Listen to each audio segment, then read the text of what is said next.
የወጣትነት ዕድሜ የኃይል፣ የህልም፣ የወደፊት ዕጣ ፈንታ የሚወሰንበትና የህይወት መሰረት የሚጣልበት ወሳኝ ምዕራፍ ነው። በዚህ ዕድሜ የሚወሰኑ ውሳኔዎች እና የሚገነቡ ልማዶች ቀሪ ሕይወት ዘመንን ሙሉ በሙሉ የመቀየር አቅም አላቸው። አንዳንድ ወጣት በማንነቱ በአስተሳሰቡና በህይወቱ ጠንካራ ስኬታማ አድርገው የሚገነቡ 10 ዋና ዋና አስተማሪ የህይወት ምክሮችን ሰፋ አድርገን እንመልከት። አንደኛ፣ ጊዜን በአግባቡ መጠቀምና ራስን መግዛት። የወጣትነት ትልቁ ሀብት ጉልበት ሳይሆን ጊዜ ነው። ይህ ዕድሜ ክልል በምርታማ ተግባራት ካልተያዘ በባዶ ጨዋታዎች፣ በማህበራዊ ሚዲያ ሱስና ፍሬ በሌላቸው ጓደኞች በቀላሉ ሊባክን ይችላል። ስኬታማ ወጣት ለመሆን ራስን መግዛት መለማመድ ያስፈልጋል። ስሜት ስለፈለገ ብቻ ስራ ማስተላለፍ ማቆምና የወደፊት ህይወት የሚገነቡትን ተግባራት ማንበብ፣ ማጥናት፣ መስራት ዛሬውኑ በጥብቅ ስነ ስርዓት ማከናወን ልምድ ሊሆን ይገባል። ሁለተኛ፣ የማያቋርጥ ትምህርትና ክህሎትን ማዳበር። የአካዳሚክ ትምህርት ዲግሪ ወይም ዲፕሎማ ብቻውን በዚህ ዘመን በቂ አይደለም። ዓለም በከፍተኛ ፍጥነት የተቀየረች በመሆኑ ወጣቶች በየቀኑ ራሳቸውን ማሳደግ አለባቸው። መጻሕፍትን ማንበብ፣ አዳዲስ ቴክኖሎጂዎችን መልመድ፣ የሙያና የህይወት ክህሎቶችን ለምሳሌ የኮምፒውተር እውቀት፣ የኮሚኒኬሽን ብቃትን ማዳበር የነገውን ማንነትን ዋጋ ከፍ ያደርገዋል። እውቀት ባለ ቁጥር በራስ የመተማመንና የመምረጥ ዕድልህ ሰፊ ይሆናል። ሶስተኛ፣ ከምቾት ቀጠና መውጣትና ስጋቶችን መጋፈጥ። የወጣትነት ጊዜ ስህተት ሰርቶ የሚማሩበት፣ አዳዲስ ነገሮች የሚሞከሩበትና አደጋዎችን ደፍሮ የሚጋፈጡበት ወርቃማ ወቅት ነው። በለመድከውና ምቾት በሚሰጥ ትንሽ ነገር ውስጥ ብቻ ተወሰነ መቅረት አቅምን ያዳክመዋል። አዲስ ስራዎችን፣ እድሎችን መሞከር፣ አዳዲስ ሰዎችን ማግኘትና ፈታኝ የሆኑ የህይወት መንገዶችን መጋፈጥ ውስጣዊ ጥንካሬንና የችግር አፈታት አቅምህን ይገነባዋል። አራተኛ፣ ዓላማ መር ህይወትና ግልጽ ግቦችን ማስቀመጥ።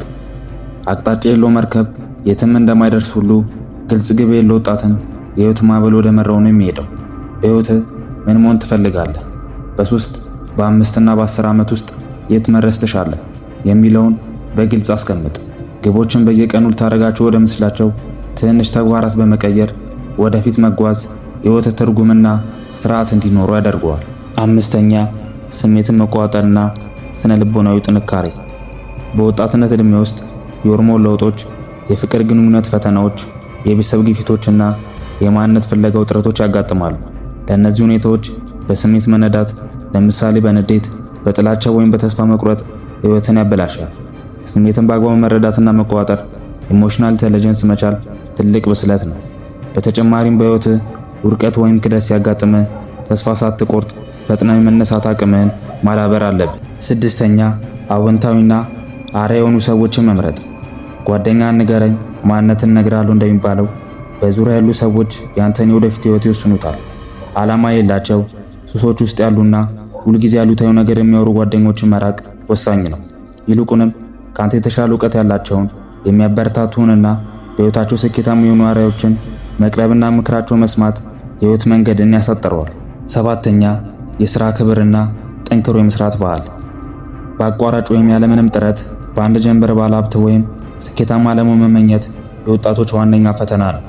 ሆኖም ግን ዘላቂያዊ ስኬት የሚመጣው በሥራ ክብር በማመንና ላብን አፍሶ ጠንክሮ በመስራት ብቻ ነው። ማንኛውም አይነት ህጋዊ ሥራ ሳይንቁ በታማኝነትና በትጋት መስራት ስብናን ይገነባዋል፣ ጠቃሚ ልምድንም ያስገኛል።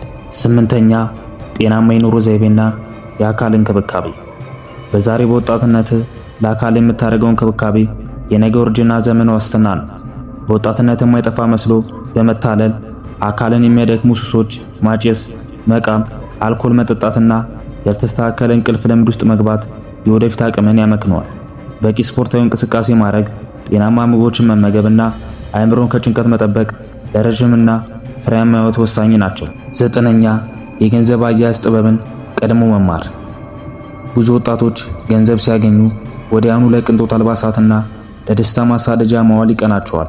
ነገር ግን በወጣትነት ዕድሜ የቁጠባና ኢንቨስትመንት ባህልን ማዳበር ከሁሉም በላይ ይጠቅማል። ገና በወጣትነት ከምታገኘው ገቢ ላይ በጥቂቱ እየቀነስክ መቆጠብና ያንን ገንዘብ ወደ ስራ ወይም ወደ ኢንቨስትመንት ማስገባት ስትጀምር የወደፊት ህይወት መስመር የተስተካከለና የጭንቀት የጸዳ ይሆናል።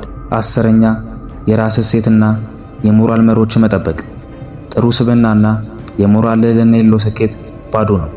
አንድ ወጣት በሕይወቱ የማይደራደርባቸው መሰረታዊ እሴቶች ለምሳሌ ታማኝነት፣ ሰብአዊነት፣ ክብርና እምነት ሊኖሩት ይገባል።